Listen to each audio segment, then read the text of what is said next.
अगर ध्यान से सुनेगा इस बात को, अगर आप equity mutual fund SIP start करते समय अपने टाइम हॉरिजन को रखते हैं 10 साल, 15 साल, 20 साल, पर जैसे ही मार्केट चॉपी होता है, आपके रिटर्न्स थोड़े से कम होते हैं, एफडी को आप बीट नहीं कर पाते, या फिर फॉर द टाइमिंग आपकी इक्विटी एसआईपी के रिटर्न्स नेगेटिव हो जाते हैं, आप अपनी एसआईपी स्टॉप करने के लिए बिल्कुल आतुर हो जाते हैं और अपनी एसआईपी को स्टॉप कर लेते हैं और मार्केट से अपना पैसा रिडीम करके भाग जाएंगे।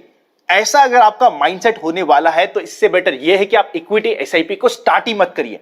बिलीव मी, स्टार्ट ही मत करिए, ये आपके लिए और आपकी नेक्स्ट जनरेशन के लिए ज्यादा बेटर होगा। दो कारण है। पहला, अगर आप बुरे समय में रैंडमली अपनी एसआईपी जिसका टाइम होराइजन 10 साल था 10 दिन में बंद करके भाग जाएंगे तो आप तो वेल्थ क्रिएट नहीं कर पाएंगे। इससे मेन मुद्दे की बात पता है क्या है? सेकंड पॉइंट, आप अपनी नेक्स्ट जनरेशन को बोलेंगे कि बेटा equity market, share market, mutual fund, SIP, ये सब सट्टा होता है, इनसे तो दूर रहना। और आपकी नेक्स्ट जनरेशन के अननेसेसरी कम से कम, ज्यादा नहीं तो कम से कम 20 साल फाइनेंशियल लाइफ के इस कंप्लीट इल्यूजन से बाहर निकलने में लग जाएंगे जो उनके लिए बहुत ज्यादा कॉस्टली होने वाले। इसीलिए जिस समय आप इन्वेस्टमेंट स्टार्ट करें, और ऐसा नहीं है कि जस्ट बिकॉज हमारी टीम के पास कुछ एसआईपी स्टॉप हो रही है, मैं आपको बता रहा हूं अभी तक टचवुड आई फील कि इन्वेस्टर काफी मैच्योर हो चुके हैं। मेरे पास या मेरी टीम के पास as per my communication rarely किसी इन्वेस्टर का फोन आया कि आनंद हम यहां पे एसआईपी बंद करना चाहते हैं या फिर रिडीम करना चाहते हैं। सो आई एम फीलिंग लकी कि यहां पे सभी के सभी रिटेल इन्वेस्टर काफी ज्यादा मैच्योर हो गए। पर जो इंडस्ट्री का ओवरऑल डेटा बोल रहा है वो ये बोल रहा है कि काफी लोग रैंडमली अपनी एसआईपी बंद कर रहे हैं। मंथ ऑन मंथ डेटा की बात कर रहा हूं, तो उनके लिए इंपॉर्टेंट ओपिनियन था। ध्यान रखिएगा इस बात को, अगर आप 10 साल के टाइम होराइजन को 10 दिन में कन्वर्ट कर देते हैं और मार्केट से भाग जाते हैं, ये आपका इमोशनल स्टेबिलिटी है। देखिए, हो सकता है हम इसका कुछ नहीं कर सकते, पर हम एटलीस्ट ये कर सकते हैं कि हमारे पोर्टफोलियो का मेजर पार्ट डेट में, एफडी में, पीएफ में रखे जहां पे आपको टेंशन ना हो, और इक्विटी में वही पार्ट रखे कि वो आपका नेगेटिव हो जाए फॉर द टाइमिंग, उसके बाद भी आपको ज्यादा टेंशन नहीं हो। ध्यान रखिएगा इस बात को। इसके बाद शुरू करते हैं आज का पहला पार्ट जिसका नाम है मार्केट टुडे। सबसे पहले इंडेक्स पर नजर डालते हैं। Sensex 0.51% negative, Nifty 0.45% negative, bank Nifty 0.61% positive और मिड कैप इंडेक्स 0.36% नेगेटिव रहा। अभी का पिछले 3, 4, 5 दिनों का मार्केट पता है कैसा है? जैसे ही आप हाथ लगाओ के मार्केट को आपके पैसे लग जाएंगे। इस समय थोड़ा सा वेट एंड वॉच करना जरूरी हो जाता है। एडवांस एंड रेशियो की बात करें तो 350 के ऊपर से एडवांस है, जिसके अगेंस्ट में 1600 के आसपास शेयर डिक्लाइन हुए। मार्केट जिस समय ओपन हुआ था मोर देन 1200 शेयर एडवांस हो रहे थे, मतलब पूरे दिन मार्केट अपना डिक्लाइन कंटिन्यू करता रहा। अगर हम सेक्टर्स की बात करें तो reality, private bank, commodity, financial services और मेटल ने फिर भी थोड़ा बहुत हेल्प किया है। मेटल अगर 1 दिन, 2 दिन, 3 दिन भागता भी है तो हमें भाग के काम मैं पर्सनली एटलीस्ट नहीं करूंगा, बिकॉज ओवरऑल मेटल का आउटलुक इतना ज्यादा ब्राइट नहीं लग रहा है। इसी के अगेंस्ट में IT, auto, PSC, infra, consumer durable काफी ज्यादा प्रेशर में रहे। आईटी का तो जो प्रेशर है ना, बिकॉज ऑफ इंटरनेशनल मार्केट, और इंटरनेशनल मार्केट में जिस तरीके का सिनेरियो हो रहा है खत्म ही नहीं हो रहा। अगर हम बात करें यूएस फ्यूचर्स की तो सारे के सारे पॉजिटिव है। डाउ जोन्स ऑलमोस्ट 300 पॉइंट के ऊपर चल रहा है जिस समय में वीडियो बना रहे हैं। विक्स 22.80 पे कंफर्टेबल है। निफ्टी का मोमेंटम आज के दिन का बहुत ज्यादा ब्रिलियंट है। ओपनिंग हुई थी मार्केट की 16,270 की, जहां पे क्लोजिंग थी उसी के आसपास की ओपनिंग हुई थी। लो बनता है 16,000 के आसपास, हाई बनता है 16,300 के ऊपर। पर जिस समय मार्केट में 16,000 के आसपास का लो बन रहा होता है, उस समय open for all free Telegram पे मैं आपके साथ अपडेट करता हूं कि डेटा फाइनली पॉजिटिव साइड पे चेंज हो रहा है, प्लस यहां पे पुट कॉल रेशियो 0.70 के नीचे जा चुका है। और जैसे आपको पता है, जैसे ही पुट कॉल रेशियो 0.70 के नीचे चले जाए, ये बहुत ज्यादा ओवरसोल्ड मार्केट को साइन देता है और वहां से पुल बैक रैली आनी ऑलमोस्ट सर्टेन होती है। अगर आप इस फ्री टेलीग्राम का पार्ट नहीं बने, ओरिजिनल चैनल पे 2 लाख से ज्यादा मेंबर है, डिस्क्रिप्शन में लिंक भी है, पार्ट बन जाइएगा। फाइनली हम अगर क्लोजिंग की बात करें तो आज के मार्केट की काफी अच्छी क्लोजिंग हम कह सकते हैं, क्योंकि बॉटम से 150 पॉइंट से भी ज्यादा ऊपर आज के दिन मार्केट ने क्लोजिंग दी। अब अगर इंपॉर्टेंट अपडेट्स की बात करें तो गुजरात केस के रिजल्ट्स आए, जिसके बाद स्टॉक 6% से भी ज्यादा पॉजिटिव था। रेवेन्यू इंक्रीज हुआ है 36.5% ईयर ऑन ईयर बेसिस पे। प्रॉफिट आफ्टर टैक्स इंक्रीज हुआ है रफली 27.6% ईयर ऑन ईयर बेसिस पे। 524 का इंपॉर्टेंट टेक्निकल सपोर्ट लेवल होने वाला है गुजरात केस के लिए।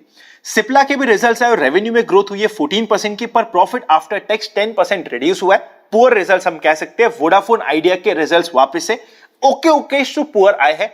रेवेन्यू में इंक्रीज हुई है 5.4% की क्वार्टर ऑन क्वार्टर बेसिस पे। जो लॉस था वो थोड़ा सा नैरो डाउन होकर 6500 करोड़ के आसपास चले गया है, जो दिसंबर क्वार्टर में 7200 करोड़ के आसपास था। अभी भी बहुत मेजर लॉस है। थोड़ा बहुत इंप्रूवमेंट, इतना बड़ा लॉस हमें थोड़ा सा अवॉइड या वेट एंड वॉच करना जरूरी होता है। And finally I am very sure आपने निखिल कामत के साथ कंप्लीट हमारा वीडियो देख लिया होगा, ऊपर आई बटन में आपकी रेफरेंस के लिए लगा हुआ है। उस कंप्लीट वीडियो में ना निखिल कामत ने एक बहुत इंपॉर्टेंट बुक की बात करी थी जिसका नाम है रेमिनिसेंस ऑफ स्टॉक ऑपरेटर। ये बुक का नाम आपने मेरे मुंह से भी कई बार सुना होगा। One of the most beautiful book है अबाउट स्टॉक मार्केट। बिल्कुल स्टोरी के फॉर्मेट में आपको स्टॉक मार्केट के बारे में समझाया जाता है।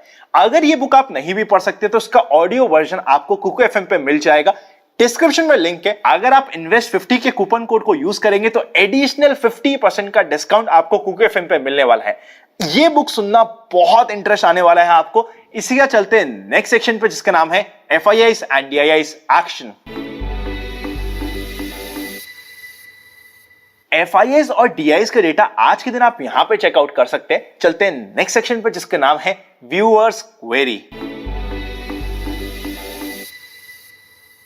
सबसे पहले बात करते हैं डिलीवरी IPO के फाइनल डिसीजन के ऊपर। देखिए, इस IPO में पहले दिन से मुझे सबसे मेन दिक्कत थी इस IPO का वैल्यूएशन। इवन आफ्टर नोइंग कि कंपनी इतना मेजर लॉस बना रही है तो इस IPO का वैल्यूएशन मुझे समझ नहीं आया। Even as an aggressive investor मैं पर्सनली अपने नाम से इस IPO में थोड़ा सा अवॉइड करके रह जाऊंगा।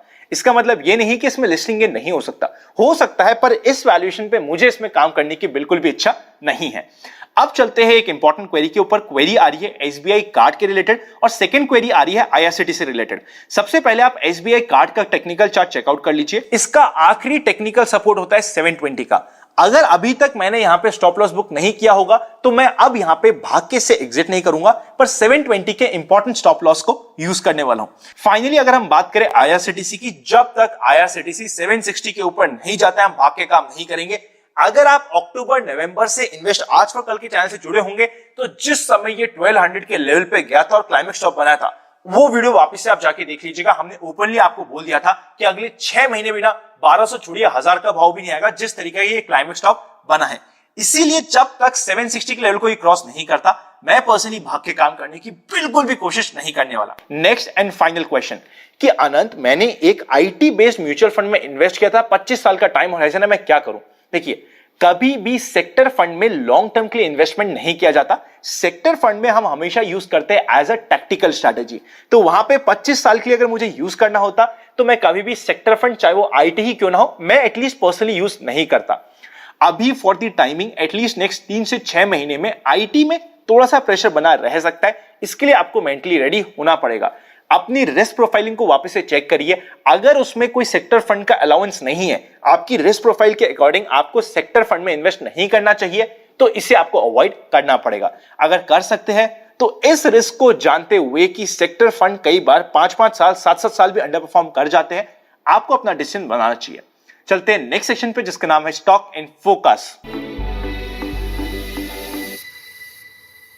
सबसे पहला स्टॉक इन फोकस है जिसे हम टिकट पे चेकआउट करेंगे, भारतीय एयरटेल। 700 का इंपॉर्टेंट लेवल है। 723 के लेवल को क्रॉस करते ही ₹2 के छोटे से स्टॉप लॉस के साथ 727 और 731 के लेवल्स मिल सकते हैं। नेक्स्ट इंपॉर्टेंट स्टॉक है टाटा पावर, जिसकी हमने कल भी बात करी थी। अपने इंपॉर्टेंट सपोर्ट से एग्जैक्टली बाउंस करने की कोशिश करिए। अभी भी इसका इंपॉर्टेंट सपोर्ट 215 के आसपास रहने वाला है। इमीडिएट अगर मोमेंटम मिले तो छोटे से स्टॉप लॉस के साथ काम भी कर सकते हैं। फाइनली एक्सिस बैंक 665 का एक इंपॉर्टेंट लेवल था जिसको सस्टेन करके ऊपर गया है। कल अगर 665 के लेवल को सस्टेन करता है तो इमीडिएटली हमें 2 से 3% का मोमेंटम मिल सकता है। स्टॉप लॉस स्ट्रिक्ट मेंटेन करना इंपॉर्टेंट है। जैसे ही 1% का मोमेंटम मिले हमारी साइड में ट्रेलिंग स्टॉप लॉस यूज करना जरूरी हो जाता है। ये तीनों के तीनों stocks pure trading and swing perspective से हमने डिस्कस करे। इस चीज को माइंड में हमेशा रखना जरूरी है। चलते हैं नेक्स्ट सेक्शन पे जिसका नाम है general market trend. General market trend down trend में है, पर इसका मतलब यह नहीं कि आप मार्केट को देखना छोड़ देंगे। सबसे बड़ी वेल्थ उस समय क्रिएट होती है जब मार्केट डाउन ट्रेंड से अप ट्रेंड की तरफ जा रहा होता है। कब जाएगा हमें नहीं पता, पर 10 दिन के अंदर अंदर आपको कंफर्मेशन मिल जाती है। उस समय स्पेशल ध्यान लगा दीजिएगा। अभी चलते हैं फाइनल सेक्शन पे, एक्सपेक्टेशंस फ्रॉम टुमारोज मार्केट। सबसे पहले कॉल के हाई सुपर इंटरेस्ट के बेसिस पे 16,450 मेजर रेजिस्टेंस है। सपोर्ट की बात करें तो 16,000 का लेवल इंपॉर्टेंट सपोर्ट है। कल के दिन है weekly expiry, put call ratio है 0.70 पे, जो ओवरसोल्ड को हमें इंडिकेट कर रहा है। वीकली एक्सपायरी के दिन देखिए पुट कॉल रेशियो, आज मैंने कुछ कमेंट देखा था कि अनंत आप कहते हो कि पुट कॉल रेशियो को वीकली एक्सपायरी के दिन ज्यादा यूज नहीं करना है, पर आज तो आपने यूज कर लिया। पर भाई मेरे आज वीकली एक्सपायरी भी तो नहीं थी, तो आज तो हम यूज कर सकते थे, पर कल स्पेशली 11 बजे के बाद पुट कॉल रेशियो पे ज्यादा ध्यान नहीं रहेगा।